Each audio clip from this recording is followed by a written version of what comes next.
All right, welcome. We're back again. I'm Jenny Nowak with Plus One Solutions, and you are watching this training video because you are part of our monthly supervision subscription. And this will help you understand how to prove that you are doing good ABA, even if you're not being a behavior technician or a behavior specialist, perhaps in a school system. So this is part of audit proofing your hours so that if you get audited and the board says, show me those activities and prove to me that when the activity says I'm doing a teacher support or classroom walkthrough or family training meeting, that you have the information that relates to the 7 dimensions so that you can say, absolutely, I am convinced that this is ABA. It's not good, just good special ed. It's not just good speech therapy. It's not just good anything. It is good ABA, and this is my proof, which is why we call it the Prove It form. So let's go to your web portal. And over here on the left, we did agenda, tracker, TCO6 self-assessment, and now we are on your Prove It tracker. Okay. Again, I recommend that you read this all the time. It tells you a little bit about why we are doing this, but make sure that you are doing one activity every day. And it should be no more than 15 minutes. If you're not sure how something that you did was ABA and you're taking 14, 15, 16 minutes, stop, because I want to see what you can get done in 15 minutes, and where the blanks are, that's what I know I need to still come teach you about. Okay. So, but you must choose one different activity every day.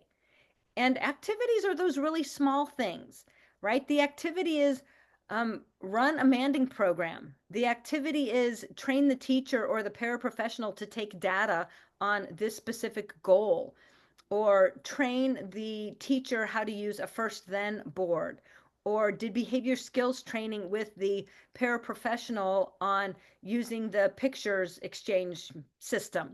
Any little thing that you do, in fact, every little thing that you do should eventually get run through this prove it form, so that, again, if you get audited and the board has any questions about why you think that was ABA, you can come right here to your prove it form and find all 7 dimensions talked about for that activity. And if you find that maybe there's only one or two of the dimensions of ABA actually in that activity, then either one, we don't count the activity, or we do some more thinking and maybe some tweaking and we figure out how to get 5, 6, or 7 of the dimensions into every activity that you do all day long. So again, to clarify, if it's on your hours tracker, you should also have that activity somewhere on a prove it form. Now you only have to do it once, but you need to do it. And again, just a quick reminder that this does count towards your 2,000 hours. So make sure you're writing down somewhere your start and stop time of this activity so that you can transfer that to your hours tracker when we're finished here. Okay, so let's take a look at your prove it form. And actually, before I forget, I want to show you down here that there are other additional training supports for you. This is actually, and I don't think I said it at the bottom of your hours tracker. There's a 3 hours to mastering unrestricted hours that will help you get your brain wrapped around self as client and unrestricted hours. And here on your prove it form, if you click on this, there is a training for you that you can take a look at. Theory in part 1. On part 2 is me walking another trainee through how to use this form, very much like what I'm going to do here for you today. But sometimes having more examples is better. So again, if you watch these, that's great. Start and stop time on your hours tracker. Make sure you are creating a permanent product, something to review. And I recommend that you open your Prove It form and you use it and track this across as we go. Okay, so let's take a look here on the Prove It form. I'm going to go over here to this daily sample, or this sample down here tab on the bottom. You'll fill yours out on the daily log. And let's talk about what this is. So if you're not super familiar with the 7 dimensions, you will become very familiar as soon as you do your first class at university, and you'll become more familiar in supervision because everything that we talk about has to relate back to the 7 dimensions. So the way the form is set up is this top row are the 7 dimensions: behavioral, applied, technological, conceptually systematic, analytic, and it scrolls over for you, effective, and generalization. These are the things that make us behavior analysts, that we include all 7 of these in our programs, in our assessments, in everything that we do. So this individual was an early childhood kind of Head Start teacher, and she was having a meeting, and I'm like, okay, great. Tell me the parts of this that line up with ABA and not just being a good Head Start early social emotional developmental specialist. Okay, so she talks to me about the behavior. And again, the way this form is set up, let me make it a little bigger. This is the dimension. This is a quasi-technical definition that observable and measurable behaviors are targeted. And then the next one is the question that you should be asking yourself. So what am I looking at? What am I looking for? How am I measuring it and why? So what I'm looking for is that the student will transition from one activity to another following a visual schedule facilitated by the teacher. So I'm going to go in and try and talk to the teacher about how she can get this student to do this thing. Okay. I should have numbers here, and this was somebody's first try. So this one is by no means perfect, but there should be numbers, right? If I'm going to measure something, there should be a way to measure it. It should be specific to a person, right? The student will, the teacher will, Jenny will. So who's supposed to do what? If you don't know how to write a good behavioral goal yet, you'll learn in supervision. Your supervisor will go over that. So for now, just answer the question. What am I looking for? How am I going to measure it? And why do I need to know that? Okay. Then your second dimension is applied. I've got it big so you can see it and it's not scrolling right.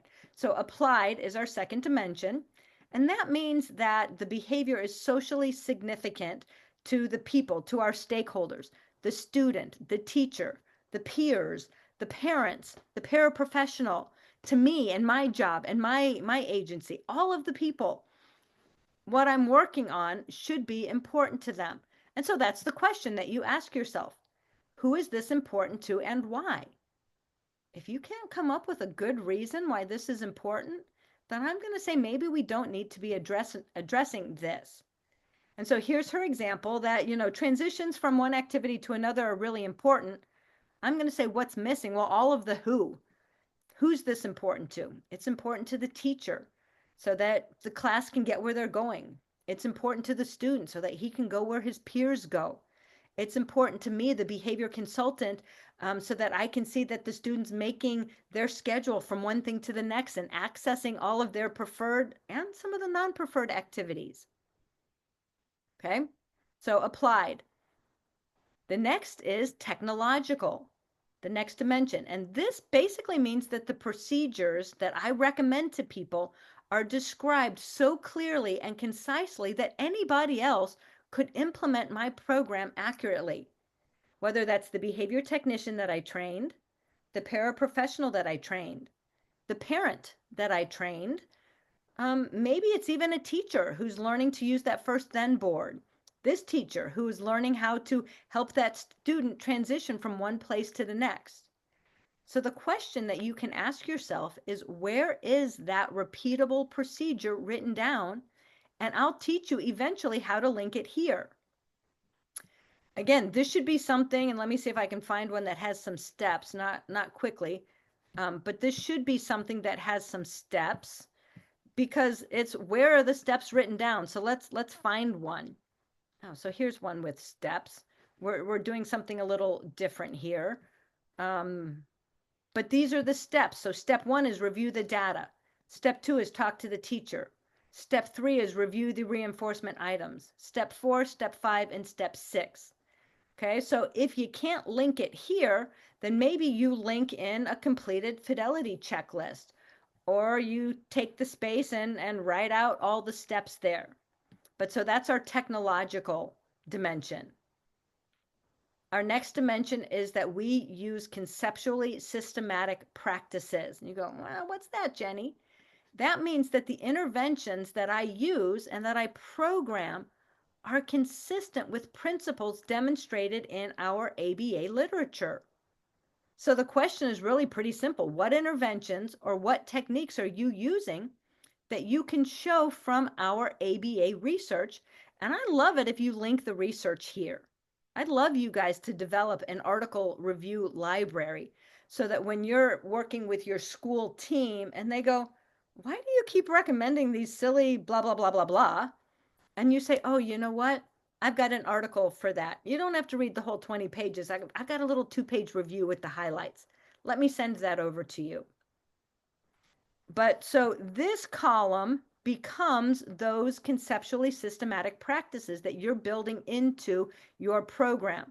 So data-driven decision-making, data collection, using reinforcement, giving choices, setting expectations, making sure that we're using functionally equivalent replacement behaviors, and we're doing preference assessment. All of those are conceptually systematic. We can find them in our ABA research, in our literature, and say, yeah, we've shown through the years that these techniques work. And that's why I'm recommending it as part of Joey or Susie or Bobby or Jenny's program. Okay?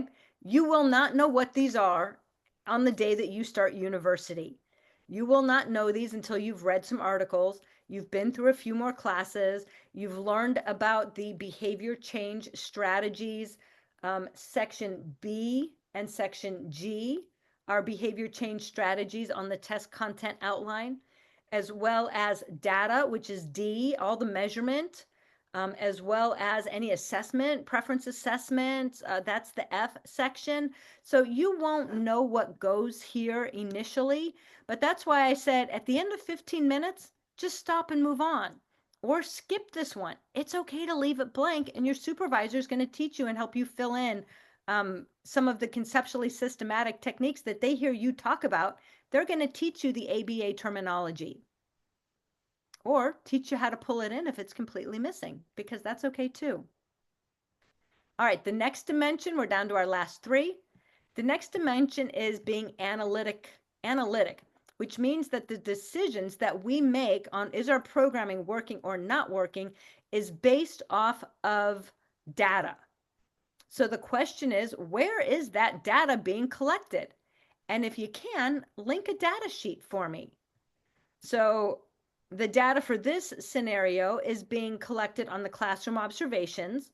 It's in the student folder and on the classroom check-in form. And so we've developed a way as we've gone along to link this school classroom-based information into here so that we can actually review some of this data. If you don't have a data sheet, if you're not collecting the data, then we're not doing good ABA. I can also tell you that often it's this technological section, this task analysis that we do over here, these steps, this becomes your data sheet. Did I review the data? Did I talk to the teacher? Did I review the reinforcement items? Yeah, check, check, check, check, check. And now you have a nice data sheet to show that we are being analytic over here and everybody's happy. We are ABAing the thing. Okay, next one, effective. Effective means that the interventions are monitored and we evaluate the impact on the target behavior.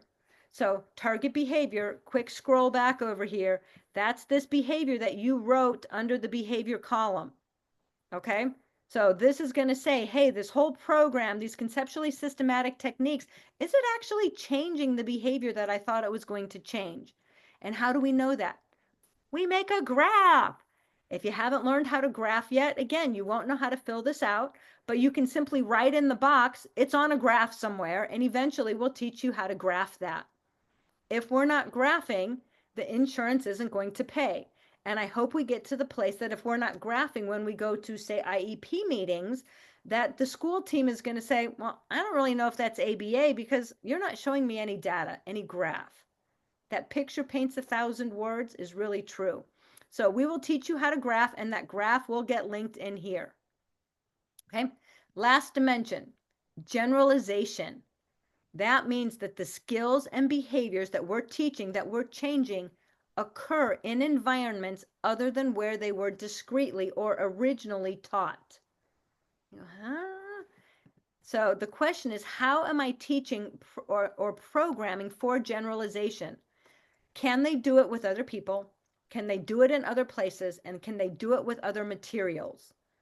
Okay. And so that's the question that gets answered here. If I'm trying to get Jessica to review this information and create this tool using these steps, can she use these steps to create other tools for the teachers? Yeah, why not? Well, am I teaching her to do that? And so that's what would go under the generalization. I know now also that that was a really fast run through. And it's really fast because I know that this is going to be something that your supervisor is going to go over again and again and again. And if you want more examples, then that training that I showed you, the button under the button that you clicked to get to this video, there are more trainings that, especially that part 2, that will walk you through the steps of how to do this in great, great detail. If you happen to watch that Prove Good ABA training, make sure that you're tracking that on your hours tracker and count this time as well as that time. Now, when you're finished with this video today, make sure you log that on your hours tracker and that you go back to your web portal and click that little black button on the bottom right-hand side that says Start Quiz, and you complete your attestation that says you watched this video. And remember, you can watch this video again. If you want to count it again, right, you have 20 minutes to count this video. If you want to count it again, make sure you open your Prove It form. And as I walk through the columns, you take one of your activities from your tracker sheet and fill it out as you go across. And that will be your permanent product proof for tracking that you've watched this video again. And of course, if you have any questions, reach out to me or your supervisor, and I'll see you on our next training video. Bye-bye.